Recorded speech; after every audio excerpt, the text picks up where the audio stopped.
இந்த உலகத்தை ஆட்சி செஞ்சா எப்படி இருக்கும்? நல்லா இருக்குமா?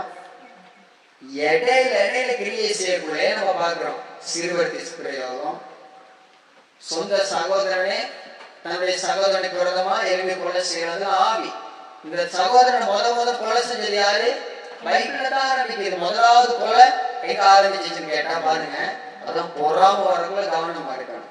எங்க ஆரம்பிச்சுன்னு சொன்னா, ஆதி ஆகமத்துல அண்ணன் தம்பியும் ஆண்டோட காணிக்கை கொண்டு போறாங்க. ஆவேல் காய். ஆவேலுடைய காணிக்கை கர்த்தர் என்ன செய்யறாரு? அங்கீகரிக்கிறார்.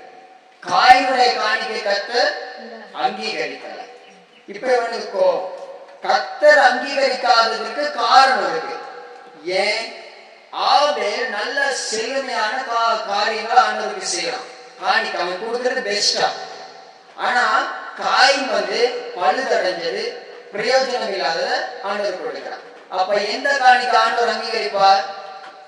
நல்ல காணிக்கை. சில பேர் பாருங்கள, மகன் படிக்க வச்சேன் ஓலோல் ஃபெயில் ஆயிட்டான், அவன் அப்படியே ஊழியத்தை கூட்டு போவான் பாஸ்டர் அப்படிமா. அப்ப ஆண்டவருக்கு எதை கொடுத்தாலும் பெஸ்டா கொடுக்கணும். அந்தி கிறிஸ்து இந்த உலகத்தை ஆட்சி செய்ய போறான். எத்தனை பேருக்கு விருப்பம் சாத்தா அவங்கள ஆளுகை செய்ய? யாராவது விரும்புவீங்களா? அவ்வளவு மோசமான. சரியா? இப்ப இந்த வசனம் சொல்றபடி அவனுடைய காலத்துக்கு தான் அந்த உலகம் ஆயத்தமாயிருக்கு. யார? ஒருபுறம் ஆண்டவர் பிள்ளைகள் நாம இயேசு கிறிஸ்துடைய வருகைக்கு பார்த்துக்கிட்டு இருக்கோம். இயேசு வர போறாரு, வெத்தலை போட்டுக்கிட்டு இருக்கோம், வைப்போம், பீடி பிடிச்சிட்டு இருக்கோம், சாயம் குடிச்சிட்டு இருக்கோம், ஜெபத்துக்கு வர்றது இல்ல, அசுத்தம். இயேசு கிறிஸ்து வந்தா என்ன ஆயிரும்? கைவிடப்பட்டுரும். இப்ப நீங்க தீர்மானிக்கணும், நீங்க யாருடைய ஆட்சிக்கு போக ஆசை? இயேசு கிறிஸ்து ஆளுகை இல்லையா, சாத்தானுடைய ஆளுகை இல்லைன்னு சொல்லி. இப்ப நீங்க சாத்தானுடைய அவன் எப்படி வருவான்னு கேட்டா, இன்னைக்கு நமக்கு இருக்கிற டெக்னாலஜில கடைசியா எதுல போய் முடியும்னு கேட்டா, எல்லா மனுஷனையும் ஒரு இடத்துல இருந்து கண்ட்ரோல் பண்ற ஒரு நிலைமைக்கு கொண்டு போகும்.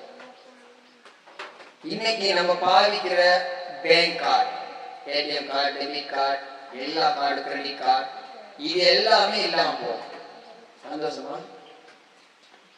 ஐடி கார்டு இல்லாம போகும், லைசன்ஸ் இல்லாம போகும். அப்ப எப்படி வாகனத்தை ஓட்டுறது அப்படின்னு நீங்க கேட்கலாம். அவ்வளத்தையுமே ஒரு மைக்ரோசிப், அதனுடைய அளவை பைபிள் சொல்லுது அரிசி வித, அந்த அளவுக்கு இருக்கிற அந்த மைக்ரோசிப்புக்குள்ள எல்லா டேட்டாவையும் என்ன செஞ்சிருவாங்க? உங்களுக்கு வச்சிருவாங்க. அப்ப என்ன